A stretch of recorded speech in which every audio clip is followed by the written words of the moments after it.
Ryan Quinlivan, sir, it is such a pleasure to have you on the Investing in Integrity podcast with Scholars of Finance as our luminary co-founder. How you doing today, and where does this call find you? I'm doing great, Ross. I've been looking forward to this call for many weeks now. Thanks for having me on. And are you in New York? Are you in Minnesota? At the moment, I'm in Minnesota. We've been back in New York for a couple months now, but back in Minnesota visiting family for some college graduation and weddings. Fun. It's nice that the world's opening up again. I'm glad you get to get back and see family a bit. Ryan, I am so excited to have you on the podcast today. We've done a number of podcast episodes, and it's usually me interviewing, Terry List, Scott Mather, Joe Martinetto, these titans of industry. And today's episode is going to be a bit different. We're co-founders. You and I have been side by side from day one, starting and building Scholars of Finance. And I'm so excited to just talk about your story, give all of our members, all of our professionals and executives in our community an opportunity to learn a lot more about you and just to talk about how it all started. We asked our members what they want to hear us talk about. And the most popular requests were the founding story of Scholars of Finance. We want to hear the co-founders tell the story together. And B, Ryan's vision for the future of SOF and the finance industry at large. The world is looking to you for your perspective on that as well. That said, I would love to just dive in, Ryan. It'll be more of a conversation this week. But for the sake of those who haven't met you yet in our audience, start off by just sharing a bit about your background, your story, where you come from, how you've gotten to where you are today. Sure. Yeah, happy to. And thanks again for having me on. This will be fun. I vividly remember our very first meeting, but we'll get to that story in just a second. So I grew up in Minneapolis, Minnesota. Went off my freshman year to study engineering at Boston University, which was exactly what I wanted as a high school senior. Big school, big city, far away from home. And kind of quickly realized that maybe wasn't going to be the best fit. I wanted to switch majors into something in business, and ended up transferring back to a school in Minnesota, University of St. Thomas, which ended up being a really good fit for me. I had a bit of a roundabout path through college. I took 5 years between transferring, switching majors, and then I studied abroad in London for 2 semesters back to back. So it took a little bit longer than most students do going through college, but I think my thinking at the time was I'll never have the opportunity to get everything I want out of college, and to be abroad for 2 semesters was a really cool and great learning experience for me. I declared finance late. I think once I switched to business in St. Thomas, my plan was to do engineering and kind of came to finance a bit late. Um, I chose finance coming off of engineering because it was the most quantitative of the majors. And going as I progressed through college was the most interesting degree track for me, but didn't have kind of the A+ list of undergraduate internships that undergrads have today. I had one real internship and then was fortunate to get hired by a small firm in Minneapolis coming out of school. I worked at that firm, Craig Hallam, for a year, and I was really just wanting to get into the financial services industry. Came in as a junior sales guy, selling cash equities, and then after being at Craig Hallam for a year, started speaking with and being recruited by Piper Sandler out in their New York office. So just about a year after joining Craig Hallam, I moved out to Piper Sandler, which has been an amazing experience. It was a bit friends and family had asked us why we're moving to New York if we're joining a Minneapolis firm, but that's where all the action is in our industry. And so I've been in New York it'll be 5 years in June 13th, so coming up here in a couple of weeks. I have a wonderful wife, Elizabeth, 2 young boys, 2.5 and 6 months old, who keep us busy. And despite being in Minneapolis or Minnesota at the moment, we love life in New York. So hopefully that gives you a bit of a snapshot of my background in the last couple of years in the industry. It does, it does. And I appreciate you sharing a bit about the sort of non-traditional path that you've taken to enter finance. Would love to understand a little bit more. I'm sure a lot of the students listening, especially, would really appreciate understanding more about what that was like. Being late to declaring finance, sort of a circuitous path into finance. And I'm just curious to hear why a non-traditional path through undergrad into finance proved formative for you and how it proved formative for you. Yeah. I think that undergrad is a great opportunity to try a lot of different things. And so frequently when I speak with freshmen and sophomores, I encourage them to try classes, try business case competitions, try clubs, and other activities that they maybe think won't have a direct impact. I think it's great that so many of today's undergraduates have a very well thought out and well defined path forward, because it's kind of that's what the world requires. Is you have to think a couple steps ahead to figure out what internships you want to get as your freshman summer, so you can secure that really high quality internship maybe after your junior summer. I think that's great. I also think that sometimes you don't know what you're really going to enjoy if you don't cross other things off the list. And I also think that if you try many different unique experiences in college, it will give you a little bit more well-rounded viewpoint coming into your major, and you're able to connect the dots between the different business subdisciplines. So one of the things I think that drew me ultimately into finance was you have to understand accounting, understand marketing, understand operations and business law without having to be the accountant necessarily. But finance is much more interdisciplinary, I think, than the other majors were. And I think similarly as an undergraduate, if you can get experiences in many different fields, you'll just be a more well-rounded candidate. As an example, I think as maybe my third year in undergraduate, I entered a business case competition, a business ethics case competition. The case was around data collection, uh, um, you know, from consumers walking into, I think it was Target stores. And at the time, business ethics wasn't at the forefront of where my thinking was. But my approach was that I would get to meet with other students and MBA students and industry professionals, and then also have to compete and put together a presentation on this case. Um, Use that experience ultimately to co-found with you an organization that does talk about ethics at the forefront. But I think case competition was a good example of trying something that necessarily didn't line up for finance, but ended up being a really good experience, um, going on.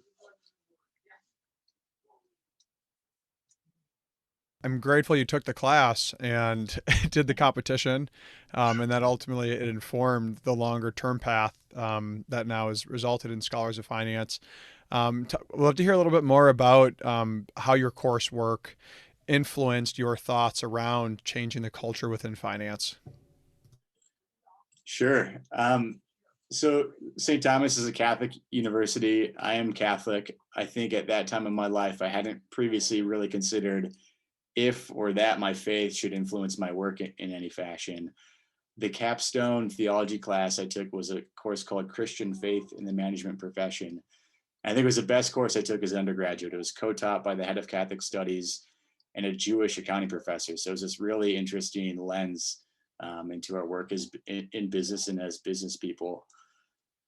That course, I think I was the only finance major in the course. There were a couple other accounting, but a lot of marketing and operations students in the course. And I perceived that I was looked down upon by my peers at the time for wanting to go into finance in some ways as being a less noble or a career track that was um, I was seeking solely to make a really good living.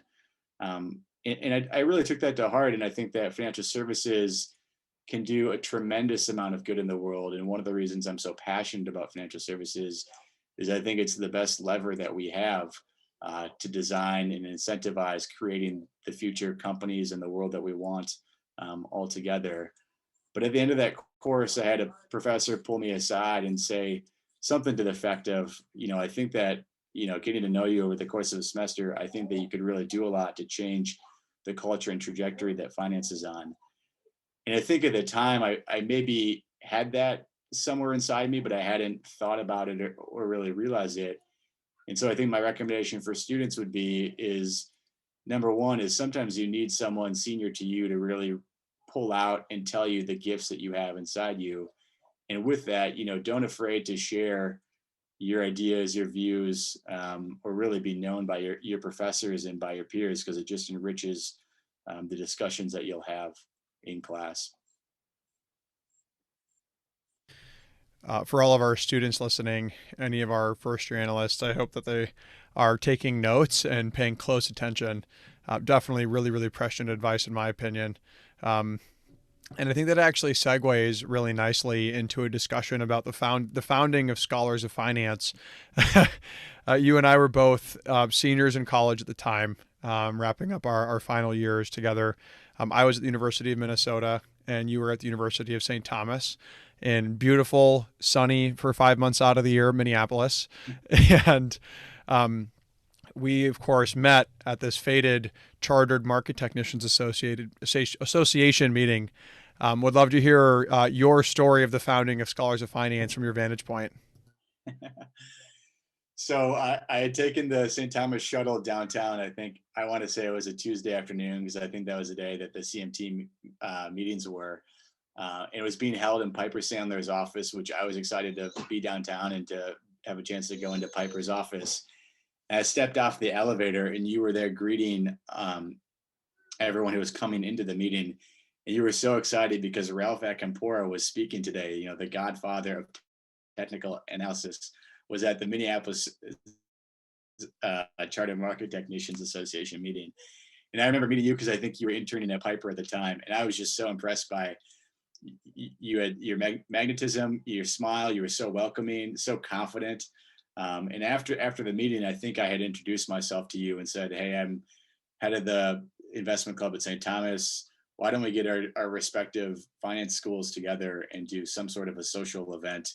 We're all going to graduate into a similar job market. We'll probably be working together or across the table on deals from one another. It would probably be great if the students from the two biggest business schools in the area got to know one another. And you took that and ran with that. And we talked about it a little bit, and we brought it up to Ralph. And Ralph said that sounds great. Why don't you guys do that? And you also had I think you were being mentored by Andrew Duff at the time, Piper's former CEO. And you brought up to Andrew and said, hey, I think maybe we could get Andrew to come and speak at this event that we're going to put together. And Andrew thought that would be a great idea, but rather than Andrew just being the keynote speaker and the only speaker, Andrew recommended, why don't you go talk to a couple other CEOs in town and recruit them and tell them that I'm going to come speak to this group or whatever you guys are going to create. And I'd like to see them there too. And so it kind of snowballed. And so I think we could talk about the first symposium and what that was like, and how much Scholars of Finance has grown from just having one annual symposium to the 5 programs now in multiple universities. But yeah, I think I'll never forget that day. And I think I'm just so grateful that you and I had the chance to meet. And I think that if you're a student listening to this podcast, it's always going to be important that you make the extra effort. You make the extra effort to introduce yourself to someone, shake their hand, get to know someone, because you'll graduate into companies. And I think one of the biggest things I learned coming into kind of a firm in corporate America is the students will go off to great firms, but those firms still need someone to step up to the plate and have a really good idea and take the ball and run with it. There might be great infrastructure and resources internally, but firms every day need someone to step up and really make something happen. That's how you create value for your firm and for your clients. So that would be maybe my one lesson of looking back on that really fateful meeting that we had. I'm just happy to hear the lesson wasn't avoid people that seem too friendly. That's one of your best qualities. I remember that day, that fated day as well, vividly. Also, I remember you sharing that and saying, hey, what do you say we, bring our investment groups together, explaining that. I was immediately bought in and sort of responded saying, what if we also did something to transform finance?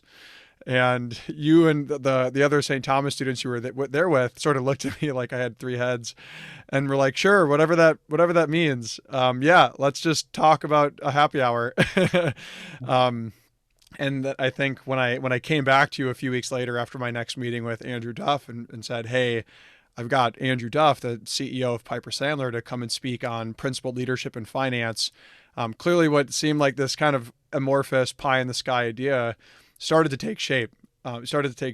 And what I recall too is building the early team, which I think was really fun. I think of a couple other students from St. Thomas, a couple other students from the University of Minnesota. There were 6 of us. And for anyone listening, students, professionals, I think you'll appreciate this. The way Scholars of Finance took shape in those early days was Ryan and I started meeting one on one, and then we built our team. And then we started meeting in this little bar. It was called Stub and Herbs in Minneapolis, Minnesota, next to the TCF football stadium, the Golden Gophers football stadium. And once a week, I think it was on Wednesday nights, we'd all get together, I think around like 7 or 8 p.m. And some people would order a beer. I was the nerd that ordered water and vegetables and no sauce chicken wings. And we literally, from nothing, just we had this notion of bringing the 2 schools together for an event. We had the topic of principled leadership and finance.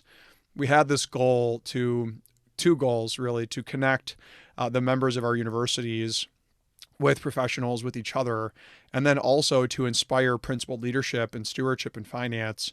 And it just grew organically. I literally remember the meeting we had on our weekly meeting. We were trying to come up with a name. We were all sitting there for 45 minutes of the hour-long meeting saying, what do we call this? And we batted around some ideas, and a couple of our teammates had ideas. We had some ideas. I forget who had the idea. I don't think it was mine, or I don't think it was one of ours. I think it was one of our teammates even who said, how about Scholars of Finance? And I think we all just circled around that and thought, yeah, that actually captures this perfectly. We're students, it's academic, it's all about leadership. I think that works. That works. And then, one of our classmates designed the first logo, which is not the logo today. Luckily, we have a real brand for the business. It was just so cool to see how something, just an idea and some momentum can build upon itself and take shape. And when you bring together various minds, diverse perspectives, people with different experience. I mean, thank God one of our teammates was on the marketing team at Piper Sandler. She was interning in marketing at Piper Sandler and done several events. So she knew how to put on an incredible event, all the details, the gifts, the table preparation, the before, the during, the after, every little piece of it, which you and I were clueless to, had no experience with. But I'll just say, when you bring together a diverse set of perspectives around an idea and some goals, you can make amazing things happen. And I think the other thing that I took away from those early days is you never know where life is going to take you. Kind of back to your earlier point about sort of a non-linear path into finance. I just read a book by David Epstein called Range, Why Generalists Succeed in a World of Specialization. And he essentially talks about the benefit and the empirical benefit of testing, of experimentation with one's skills, with one's career, all these things. And I will say for myself too, it was a circuitous path into becoming the CEO of Scholars of Finance full time. You and I graduated. The first event happened. We rarely talk about this, but the first event happened after you and I had graduated, right? So we came back. We come to the event. And this was a nights and weekends passion project for you and I, and eventually a growing small team over time. I would love to actually hear your perspective on the first event, leading up to the first event. Share with our audience, our students, the professionals, the executives listening, what that was like.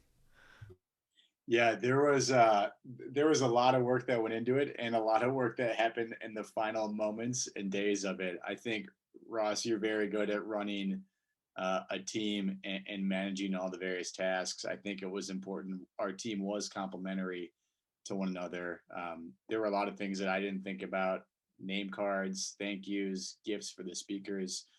I think my favorite moment from the first event was once it had started. I think it was a 6 p.m. event, and by 6:15, the panel discussion was kicking off, and I think I had the opportunity to stand in the back of the room and just think to myself how incredible it was to bring together 130 students, 50 executives. I didn't know many of them personally. I had invited some of them. I invited some of the faculty and staff from St. Thomas, but to really be able to put on something that brought a lot of value, but also joy to all the participants together. So I think it was probably the coolest thing that I had ever done or accomplished. And certainly I didn't do it. It was a team of the team of 6 of us who done it with a lot of help from executives along the way, who took a chance on our first events. But yeah, I mean, just the first event was always will always live on in my mind as kind of the peak of what started this all.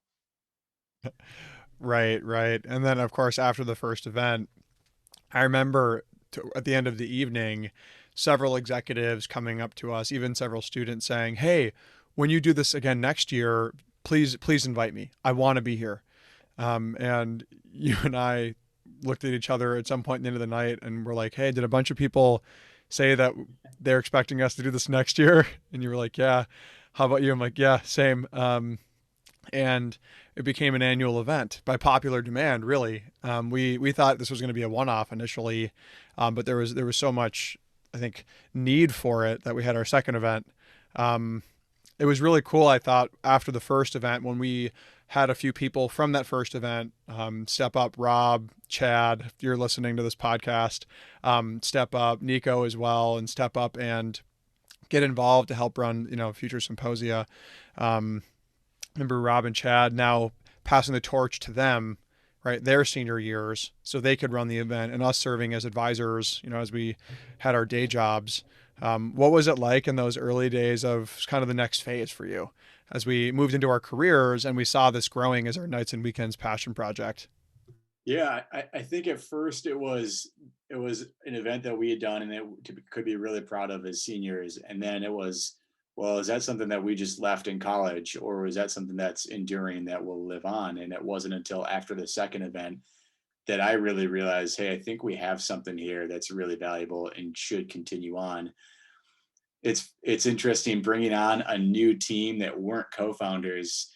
In any venture, no one else is going to care as much about the project that you're working on as you do. And so, it was at first hard to bring them on and then, get them as bought in as I think that you and I maybe were just naturally from co-founding it.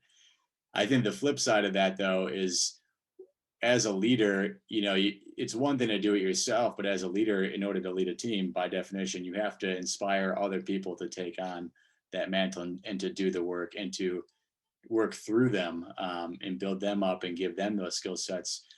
I think that's one of the coolest things about Scholars of Finance is the work itself matters, but also how students do the work and the skills that they learn through putting on these events and through putting on the mentorship network and leading their peers through the leadership development program. They're also getting real world soft skills at a very young age that I think will serve them really well, early on in their careers. But yeah, it was really fun to invite Rob and Chad and Nico in, to put on the next event, which I think that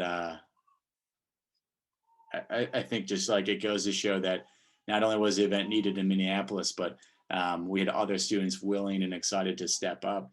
And it's really fun now. I mean, a lot of the freshmen, sophomores who will go through the symposium in their own markets, this has just been an annual event for 5 or 6 years for them at the time. And we're so far removed from that first founding team, um, that they may not know who Ross and Ryan are from starting this as the third and the fourth symposium. We still had sort of that legacy in Minneapolis, at least. Hmm.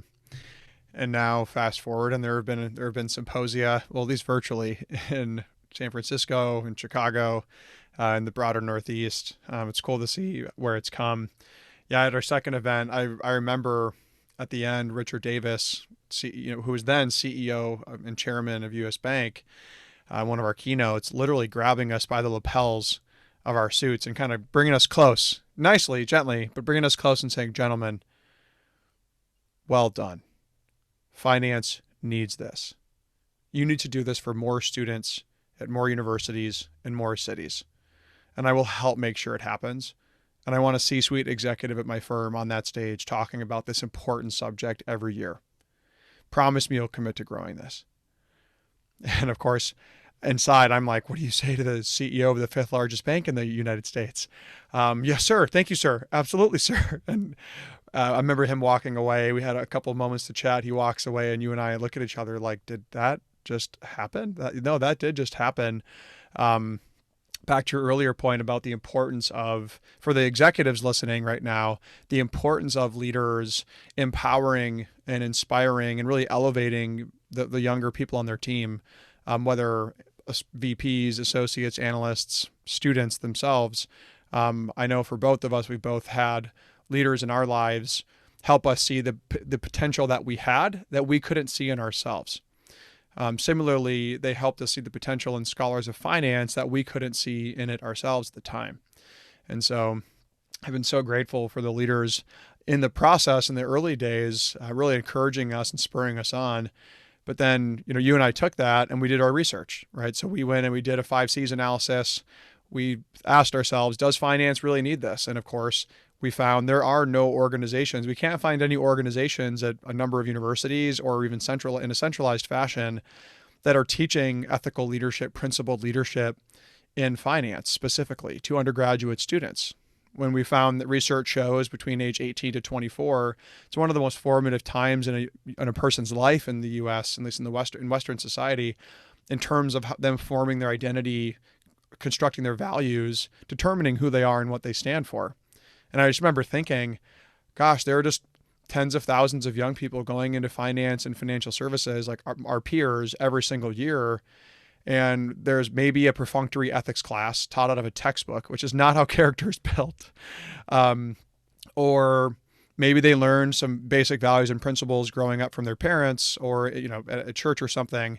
But then we go off into college and cultures shift, priorities shift, and it's all about getting the job, getting the good grades, making friends, and having fun. And it's easy for a higher purpose, a higher calling to sort of get drowned out in all of that. And there's not a ton of education, at least that I got personally, on how to uphold our core values like integrity, humility, compassion in financial services specifically. And so when we identified this need, of course, then we incorporated Scholars of Finance as a nonprofit. And back in 2017, gosh, it feels like ages ago now. I remember the early fundraising efforts, going to several executives saying, "Hey, do you want to donate?" Everyone said no. And I remember calling you and saying, "Ryan, every single person I've asked for funds has said that when we get our first donor, they will donate." Literally everyone has said this. I think I'm just going to do it. I'm going to donate 10 grand. And this was like a pretty large portion of my salary at the time. I was a couple of years out of college. And you were like, "All right, okay, I'll donate too." And then, a few months later, we had raised almost $100,000. We got the flywheel turning, started to raise some more capital. And then the Minneapolis chapter started taking shape. Right. I remember having some of the early students be like, "Ross, Ryan, you have all these mentors, like teach us how to do the same thing." The mentorship network pilot launched. Remember us talking and thinking, we should have more conversations than just once a year. We shouldn't just do this annually. We should do this on a monthly basis. And then having Andrew Duff and John Taft and some of our founding advisors come into the first chapter and speak. Remember then not too long after, the Minneapolis chapter saying, "Hey, like Ross, Ryan, you've done all this leadership development work. You've done tons of workshops, read lots of books. You've talked to a lot of mentors who are very successful. Teach us how to be exceptional leaders. Share some of those resources with us." And we launched our first pilot of the leadership development program. And then I remember when we would do our quarterly advisory board calls with our initial advisors, and you and I in our free time would be prepping these slides, and felt so high stakes meeting with the executives on our advisory board initially when we were, in our early mid-20s, with much less experience. And we'd come onto those meetings, and eventually it was, "Hey, you've got the model. You've got something here, a chapter, several programs." And we thought, "Hey, let's try to scale it." And the advice was just try to bring it to one more school. Try to bring it to one new market. Would love to hear your perspective on those early days of trying to bring Scholars of Finance to Chicago. Yeah. Um, it was, I think it was really prescient advice. I think that you and my conversations were, "Hey, we need to scale this as fast as possible." Because like you said, thousands of graduates go off into financial services every year. And if they don't go through the Scholars of Finance program, you know, we're not sure necessarily where their careers might lead. And so we want to scale this as rapidly as possible. I think the advice to just try and launch in one new market was really prescient to make sure that what we had in Minneapolis wasn't unique to either relationships there, values there, or firms that were there, but could really, draw interest in a new market. It was difficult, I think. I think it took a lot of, it was truly nights and weekends, like most nights and most weekends. Not being local in the area, I think also presented a bit of challenge. We built a founding team there. We had some missteps with launching at universities and the team. I think on one of the chapters, we had to, a couple months in, find a new president. But after those kind of early bumps, it ended up going really, really well.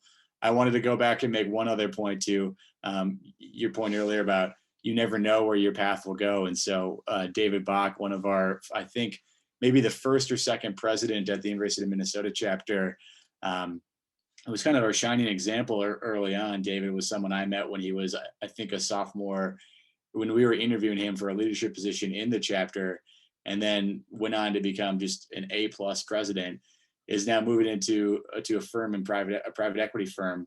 And the firm that he's going to leads with their values. They talk about it at every partners meeting. They talk about it at every monthly update on all their investments.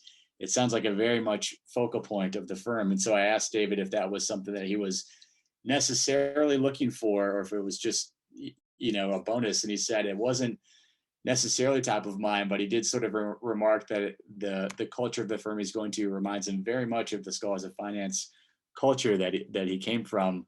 And it's interesting that sort of at maybe at top level what he was looking for, I'm guessing he was just looking to go to the best firm that he could. But one layer down, it was he wanted something that aligned with the values that he lives by and help form in Scholars of Finance.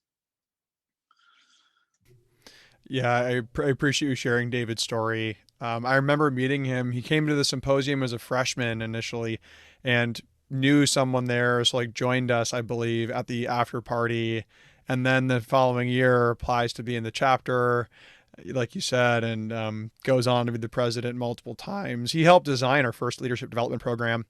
One of our sort of epithets at Scholars of Finance is by students for students. For students by students.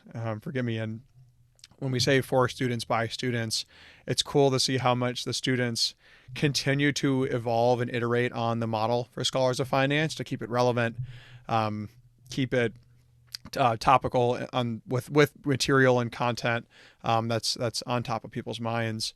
One thing I wanted to ask you, in the founding kind of process of Scholars of Finance, in the early days of building it, what were some of your biggest surprises? And I'm curious, what were some of the greatest challenges that you faced on the journey? Yeah, I think one of the surprises was I started my senior year in college, started meeting with students, and I would start. No, actually, let me back up. I think it was after college. I was a couple years into the career, and I would just do kind of intro networking, coffee calls, and meetings with students. And I frequently would offer to help them with the resume. And I started seeing on the resume, attended Scholars of Finance Symposium. And I don't think that they knew that I was part of it at the time. And that was sort of a light bulb moment for me that, okay, well, what we've created is valuable enough to a student and has enough brand recognition and credibility that it's worth putting on their resume. We should keep doing this, and we should keep growing this. So I think that was one surprise. I think one other kind of upside surprise is how I like to think about surprises, was just how valuable the chapter is and the community that students form in their local Scholars of Finance chapter. I think in my mind and my perception or expectation would have been that the symposium was students' favorite of the programs, because that's the biggest, it's the glossiest, it's the most number of people, it's an awesome evening of meeting and networking with peers and executives. But students kept saying that they really value the peers and the friendships that they create in their chapter, that they love the tactical networking advice that they gain, the skills-based workshops. They want to learn all of those skills going into their career, but they want to do it in a community of like-minded peers. I think you brought up that iron sharpens iron, and a lot of them have kind of their values buddy that they bounce ideas off of, or when they're faced with a really difficult challenge, whether personally or in an internship or a work study job, that they bring that to their other friends in Scholars of Finance and then talk about how to solve that issue or that challenge. So I think just the closeness of the community is something that definitely surprised me. Most challenging, just on a personal level, was finding time to fit in being an early career professional, is trying to give 110% to my professional role, devote time to my new wife and to now our young sons, and then also find time for Scholars of Finance is sort of, I guess, mission 1B or 1C in that equation. But it's been really fun as Scholars of Finance scales up. I still do a lot of calls with the students in the chapters, and it's really fun hearing their experience and staying connected. I think early on, I felt pretty convicted that I was only a couple years outside of school, and so would have relevant perspective and advice. And now I realize that I graduated in 2015. I turned 30 this year, so I maybe don't connect as well as to an 18 or 19-year-old do, but I'm really just glad that the principles and the foundation Scholars of Finance are still resonating with underclassmen and women, and I think maybe have become, been more thrust in the forefront just based on what's happened. We kind of graduated after the Great Recession, but aren't in college during COVID, and all that's happened in the last year and a half or so. But that those values and principles that students are learning in Scholars of Finance still resonate in kind of the world at large. Yeah, I remember the challenges too. All of us pulling together for Thursday night meetings at 10 o'clock Central Time in the early days. Similarly, trying to make the time.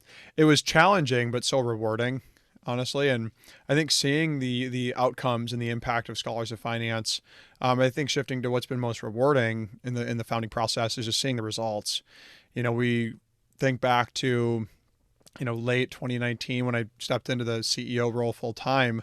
I was at SoFi on the leadership team of the SoFi Money division. Standing up their what will become their retail banking group for checkings and savings. Cut my comp in half to become a startup nonprofit CEO. We've grown now from 3 to 17 universities, about 40 to over 500 student members. We've raised over $1.5 million of collected and committed capital. We have a couple of us full time, almost half a dozen part time staff, 10 plus interns at the national level supporting it. We've reached over 1,300 students now through our programs, hundreds and hundreds of them going through the leadership development program. All the while deepening impact. NPS has increased over time. The community's grown closer.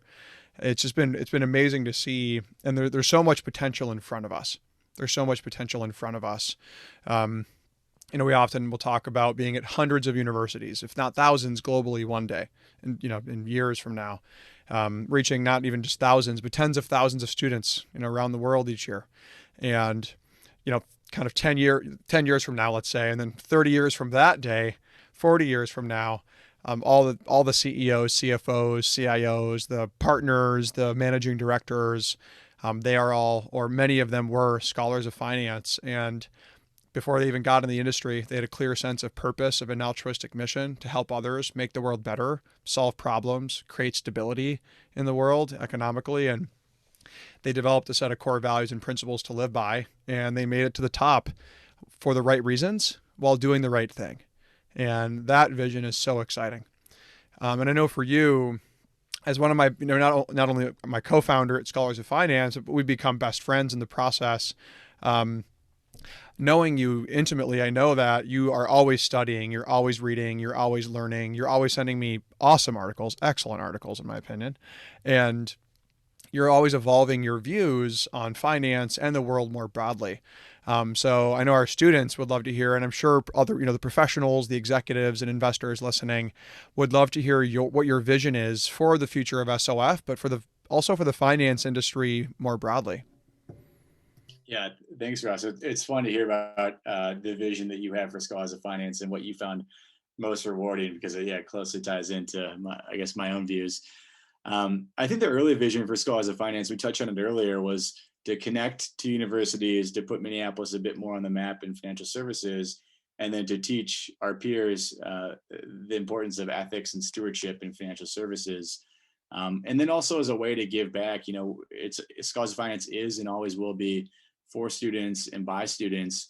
It's still about serving peers, serving their peers, and growing with their peer.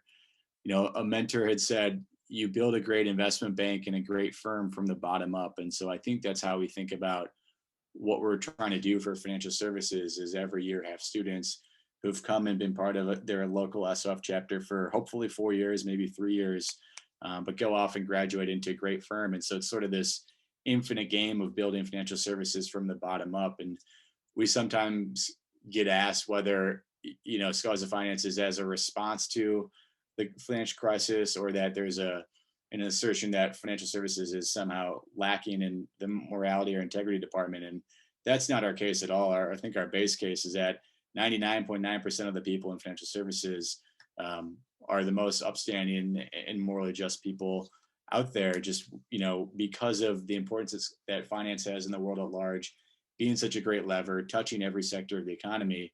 You need the absolute strongest integrity people in positions to direct that capital and direct those resources. And so my vision for Scholars of Finance is, just kind of like our mission says and our vision statement says, is a world where leaders all over are directing capital for the highest and best use, keeping in mind principles of integrity and stewardship, and living those out both in their firms and leading their families and their local communities that way. It's a beautiful vision, sir. It's an inspiring vision, in my opinion. I'm really happy to hear it. And it aligns.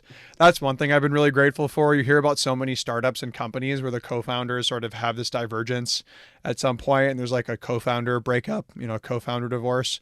One thing I've really appreciated is that over the last, 5 years, 6 years, you and I have always continued to be on the same page, stay aligned, but help each other advance our thinking.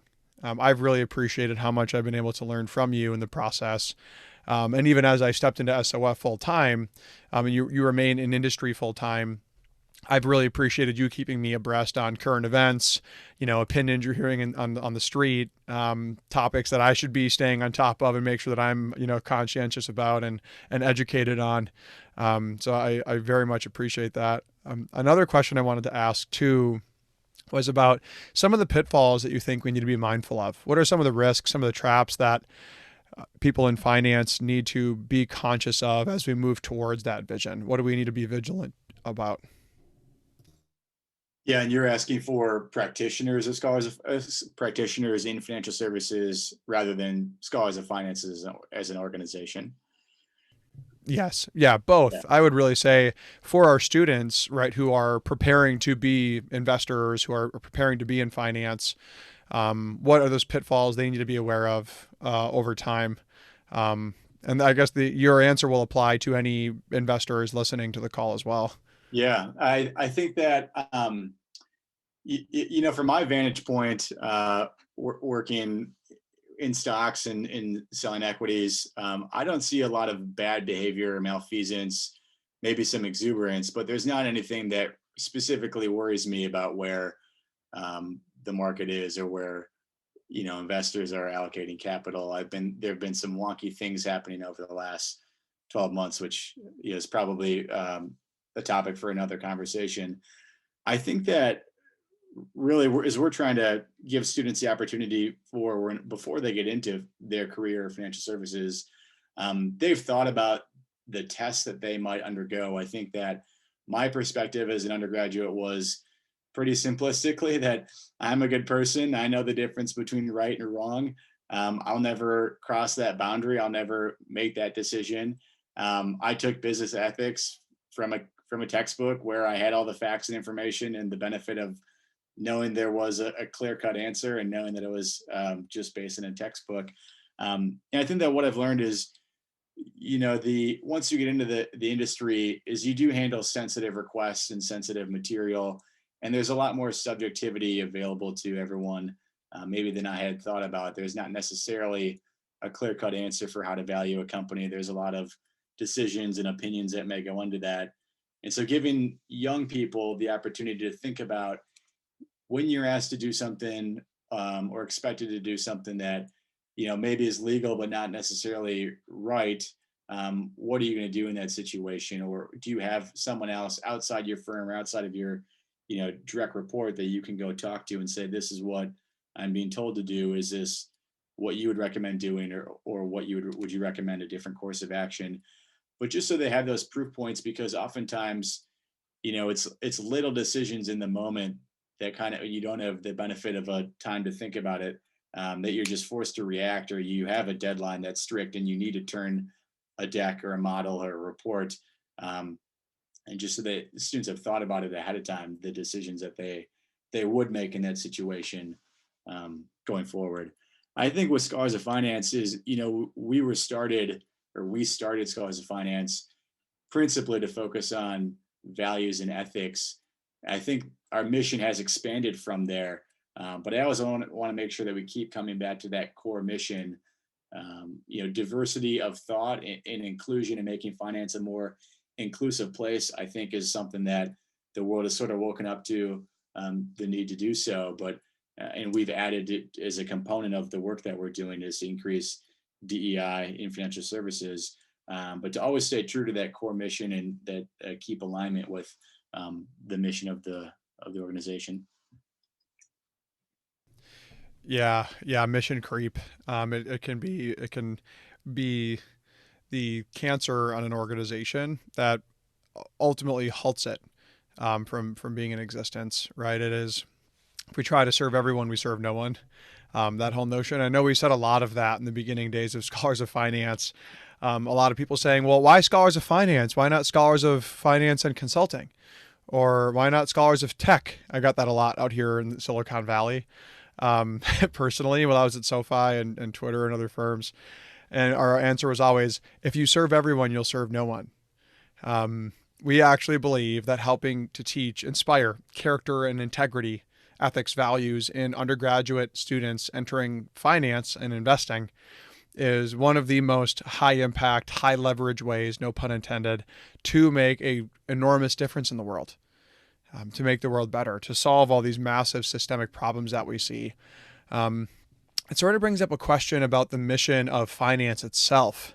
I think one would argue there are people out there who would argue that finance itself is experiencing mission creep, that ESG investing, SRI investing, conscious capitalism, the Business Roundtable's memo from a couple of years ago about stakeholder capitalism. This is all mission creep. Milton Friedman taught us 50 years ago that the only purpose of a corporation is profit for shareholders. Full stop.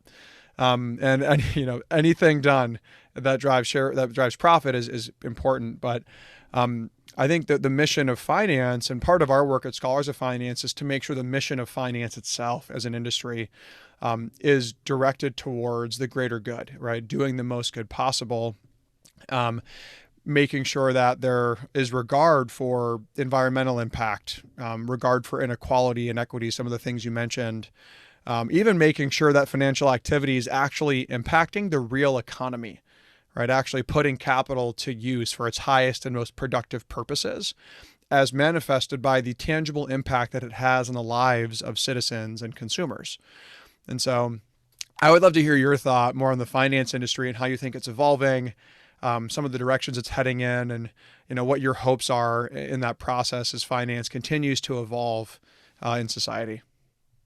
Yeah, thanks. I think that, I think sometimes we get asked, like, well, is values based finance, is that the future, or is this just sort of like a moment in time? And we'll go back to just thinking about how, as a CEO, can I maximize the profits, on behalf of my shareholders? Um, I think values based finance is here, which is really exciting. Last year we saw ESG focused funds outperforming traditional or index tracking funds. You've sort of seen the proliferation of green bonds and companies linking up the yields that they pay on those fixed income instruments to improvements in, whether it be boardroom diversity or diversity in the C-suite. We've sort of seen firms showing up to bake-offs for IPOs, and the management team giving a hard look at how diverse the team is when they're pitching a deal. So I think all of that is really interesting. And I think all of that is sort of like the next, maybe logical next step towards good long-term decision-making framework for the health of the company. I think that I would probably take a halfway measure. I think all those improvements that you had touched on and sort of the divergence with Milton Friedman's theories are healthy iterations and avenues to include in financial services and in finance and the economy at large. To borrow from Microsoft CEOs who had answered a question of like, well, what is the purpose of business? And isn't it to improve society's ills? And he had said the job of companies is still to profitably solve the world's problems. And that's the best way to grow the economic pie for all stakeholders. If there's no profit at the end of the day, it's going to be really difficult to increase quality of life for all stakeholders. Kind of at a micro level for those in financial services, and being a millennial, this maybe is part of why I have this perspective, but I think millennials have been a bit more discerning than maybe previous generations on the culture of the firms that they're joining. I also think that COVID was a mega catalyst toward pushing people to really think about what matters to them and having that the work that they're doing really matter to the world, and pushing them to do something that aligns with the values that they have. And so, for students and for professionals, is just to think seriously about their own values and whether your firm, your work, your friends, and I guess you yourself and your family are living up to those values. Ryan, I couldn't agree more. Back to my earlier point about us being aligned, I think your point on profitably solving the world's problems is the best path. There's a great TED Talk that I recommend to all of my students, to everyone, by Michael Porter, Why Businesses Can Be Good at Solving Social Problems. It's an amazing TED Talk, and he unpacks this. He essentially says business is meeting a need at a profit, and that profit means this solution to this need can now scale infinitely. You can do this, you can provide this solution to 1 to 100, a million, a billion people, right? Because it is self-sustaining.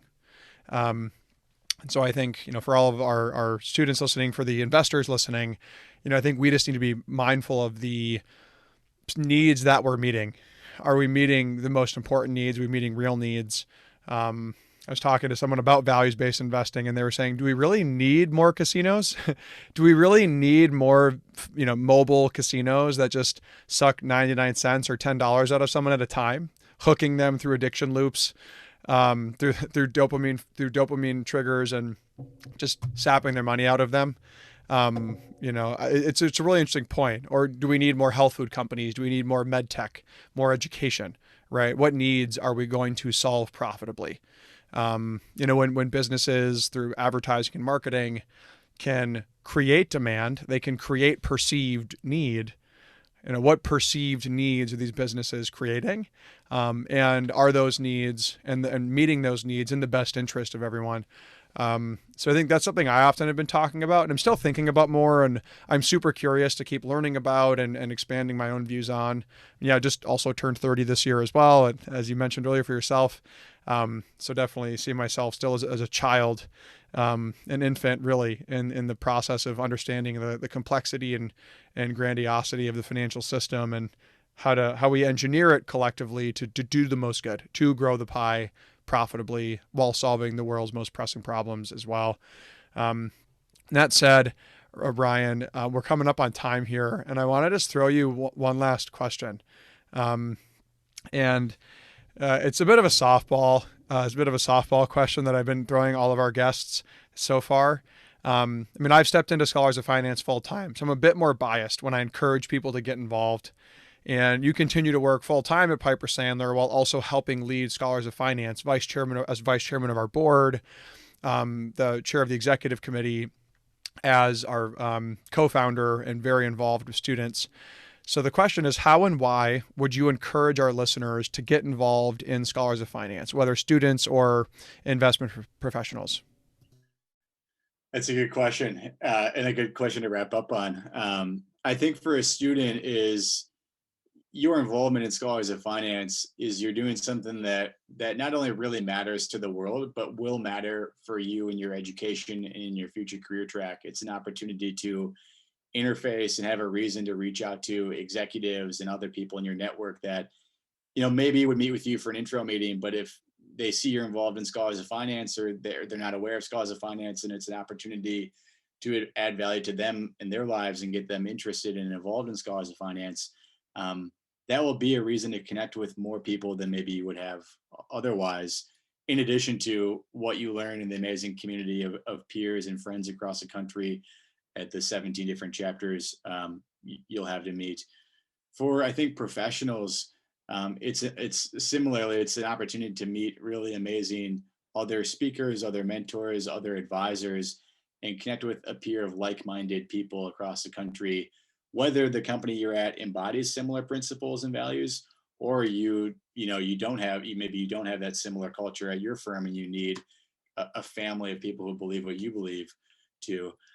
The other thing is, I think that Jimmy Dunn, our new vice chairman at Piper Sandler, gave the commencement at University of Notre Dame this past weekend, and Jimmy had been asked previously, after 9/11, why did Sandler O'Neill and partners decide to keep paying bonuses to the widows' families and to provide the college, pay for college education for the sons and daughters of those lost in a tragic accident?